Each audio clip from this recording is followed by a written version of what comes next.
네, 2023년 12월 31일 이정훈입니다. 하루 뒤면 2024년입니다. 4월 달에 있을 총선을 살짝 예측해 보겠습니다. 아직도 많은 변수가 있긴 하지만 지금 시점에서의 예측을 해보겠습니다. 12월 30날 이재명과 이낙연 만났습니다. 아무 성과 없이 회담은 끝났고요. 서로 각자의 길을 간다. 그런 쪽으로 정리가 됐습니다. 하루 지난 오늘 31일 중앙일보 보도에 따르면 이낙연 씨는 측근들과 함께 새롭게 창당하는 실무회의를 가졌다. 이렇게 밝혔습니다. 1월 4일 신당 창당을 선언하고 10일에서 15일 사이에 발기인 대회를 갖겠다. 신당을 만든다는 거죠. 이렇게 갑니다. 이낙연 씨 신당은 뭐 돌이킬 수 없는 거죠. 문제는 현재 민주당에서 반 이재명계, 민주당에서는 반 이재명이라는 단어도 못 쓰죠. 비이재명, 비명계라 그러죠. 비명계 의원, 현역 의원 4명, 이들이 원칙과 상식이라고 하는 뭐 조그만 모임을 하는데 이들도 현재 탈당할 거로 보입니다. 왜냐하면 이들도 이낙연 씨와 똑같이 이재명이 당대표 사퇴하고 비대위를 만들어라 라고 요구했는데 그걸 거부했죠. 이낙연 씨와의 만남에서도 역시 이낙연 씨도 비대위를 만들어라. 비대위 만들면 당연히 이재명 씨는 대표 사퇴해야 되는데 그걸 이재명이 거부했기 때문에 이재명, 이낙연 회동은 결렬입니다. 똑같은 요구를 했기 때문에 비명계 의원들도 저는 탈당할 것으로 봅니다. 뭐 일단 이들은 이낙연 당으로 가지 않는다. 간다는 건 아니다. 뭐 그런 의견을 보이고 있지만 그건 뭐 좀 두고 봐야 되고요. 이렇게 되게 되면 민주당에서는 연쇄 탈당이 일어나죠. 1월 4일 날 신당을 만들겠다 하면 이낙연 또 이낙연계를 따르는 사람들이 탈당을 할 것이고 이어서 비명계가 탈당을 하면서 연속 탈당이 일어날 걸로 보입니다. 아직까지 호남에서 이낙연 씨는 원자력 발전소가 있는 전남 영광 출신이죠. 광주일고를 나왔고 서울대 법과대학을 나왔습니다. 동아일보에서 논설위원, 국제부장 등등을 한 그런 관록을 갖고 있죠. 상당히 어려운 집안에서 커가지고 아주 똑똑하게 크신 그런 분입니다. 그 전에 동아일보 기자로 있을 때 도쿄 특파원으로 발탁이 되니까 우리 같으면 외국어를 갑자기 배우게 됐단 말입니다. 우리 같으면 일본어를 배운다 그러면 초급 빨리 끝내놓고 중급 빨리 고급 이렇게 해서 뭐 배울 텐데 이분은 학원에 가서 동시에 초, 중, 고 동시에 들었다지 않습니까? 그래서 한꺼번에 6개월 만에 일본어 마스터하고 갔다. 뭐 그렇게 머리가 좋다고 알려져 있습니다. 하여간 이낙연 씨는 신당을 만들고 비명계도 탈당을 하는 쪽입니다. 민주당은 분당으로 갑니다. 국민의힘에서도 이준석 씨가 신당을 만들겠다고 밝혔습니다.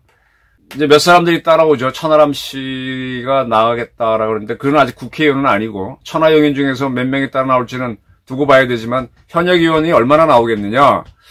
이준석 씨가 젊다는 게 많이 약점일 거예요. 젊다는 게.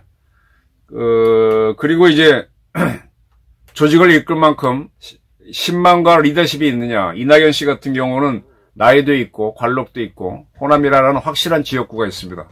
생전에 이암동 총리가 돌아가시기 한 얼마 전까지 이렇게 가끔 찾아뵙고 이런저런 얘기를 했어요. 그분이 그렇게 얘기했습니다. 그 양반이 정치에 참여한 거는 전두환 씨가 민정당을 만들 때 검찰에 있다가 이제 민정당에 참여를 하죠.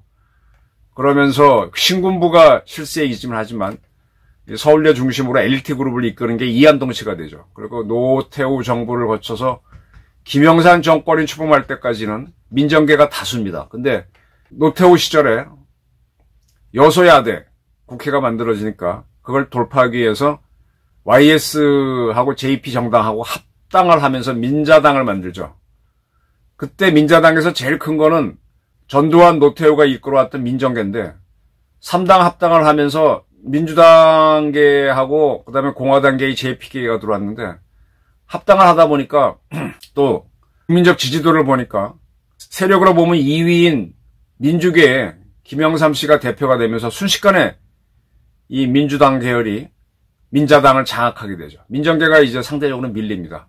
그런 상태에서 이제 신군부 세력은 쭉 빠져나가 버리고 거기엔 또 YS가 5.18 특별법을 만들어서 12.12 세력들을 군사 반란이라고 하는 엉터리 규정을 내려서 처벌을 하다 보니까 민정계가 힘을 못 쓰고 그런 탓도 있죠.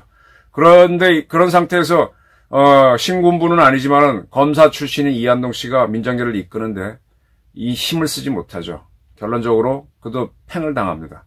나중에 이한동 씨는 그 원한 때문에 DJ 정부에서 JP에 의해서 JP하고 이런 사람들이 다 YS로부터 당한 게 있어갖고 DJ에 붙으면서 DJ 시절 총리를 하게 됩니다. 그리고 나서도 그는 또 한 번 이 DJ 계열한테서 팽을 당하는데 그때 했던 얘기가 저한테 이런 얘기를 했어요. 그분 고향이 경기도 포천 사람이죠. 야, 경기도의 사람들은 아무리 해도 이 모아지지 않는다. 영남이나 호남, 제일 센 게 호남이죠. 영남, 호남은 그래도 뭉치고 충청도 그나마 뭉치는데 경기, 강원은 안 된다. 아무리 똑똑하고 아무리 뭘 해도 안 된다. 그런 얘기를 했었습니다. 이낙연 씨는 전남 영광이 고향이고 광주 일구를 나왔기 때문에 호남에서 얼마나 가져갈지는 지켜봐야 됩니다만 가져올 가능성이 있습니다. 이준석 국민의힘을 탈당한 이준석 씨는 영남도 아니고 호남도 아니고 어딘가요? 뭐 서울 노원에 자꾸 나오려고 하니까 서울로 봐야 되나? 이 자기 지역이 없다는 게 그리고 자기 노원에서도 국회의원 한 번도 못했지 않습니까? JP가 DJ, YS와 더불어 힘을 쓸 수 있었던 거는 어쨌든 그래도 충청이란 지역이 있었던 건데 없거든요. 그래서 저는 이준석 씨가 탈당을 한 이준석 씨가 국민의힘을 분당으로 갈 정도로 국민의힘에서 탈당하는 사람들을 모아서 당을 만들 정도로 큰 당을 만들 정도로 크지 못할 것이다라고 봅니다. 이준석 씨가 주간조선과의 인터뷰에서 보수의 노아의 방주를 만들겠다. 지금 보수 세력이 가는 게 잘못됐다는 거죠. 이준석은 공천 학살이 일어날 것이다. 즉 한동훈 씨가 비대위원장이 됐으니까 국민의힘에서는 기존 정치인들이 많이 날아갈 것이다. 공천 학살이 이루어지고 새로운 세력들을 내보낼 것이다. 그들이 나오면은 그들을 받아서 그러한 보수 세력으로 이제 한동훈 비대위원장이 이끄는 국민의힘은 실패할 거니까 그때 살아남을 수 있는 보수 세력을 준비하겠다. 그래서 노아의 방주에 비유했습니다. 근데 이 노아의 방주가 과연 필요한 상황이 오겠느냐라는 게 저희 의문입니다. 저는 이준석이 만드는 신당은 별 의미 없이 총선이 끝나면 소멸될 것이다 라고 일단 전망을 합니다. 자, 지금 이낙연과 비명계는 탈당으로 갑니다. 그 이재명은 그대로 당대표를 하는데 비대위를 안 만들죠. 이게 어떤 결과를 낳겠느냐. 지난 21대 총선에서 앞두고 그때 하도 당 이름 바꿔놓으니까 뭐 새누리당인가? 김무성 우리 무대 선생이 당대표였죠. 그때 뭐 공천 무슨 문제 나올 때 옥새를 들고 그 공천을 하려면 도장 찍어줘야 되는데 도장 들고 튀었죠. 물론 과장법입니다. 끝까지 자기는 대표하겠다는 그런 개념인데 이재명이 그런 김무성 무대의 길을 따라갑니다. 이렇게 봅니다. 이 큰일을 할 사람들이 큰 거를 잡으려면 거기에 집중해야 되니까 두 번째나 세 번째 먹이는 잡지 말아야죠. 에너지가 분산되죠. 큰 버팔로를 잡아뜨리려면은 사슴이나 노루가 뛰어가는 거는 가까이 있어도 그냥 내버려 둬야 되잖아요. 근데 그걸 다 잡고 버팔로까지 잡겠다 그러면 힘이 딸려서 찔립니다. 버팔로를 때려잡을 때 오히려 그 노루나 사슴들은 지켜보죠. 근데 자기들이 당하게 되면 막 이리 뛰고 저리 뛰고 하니까 버팔로까지 도망가 버립니다.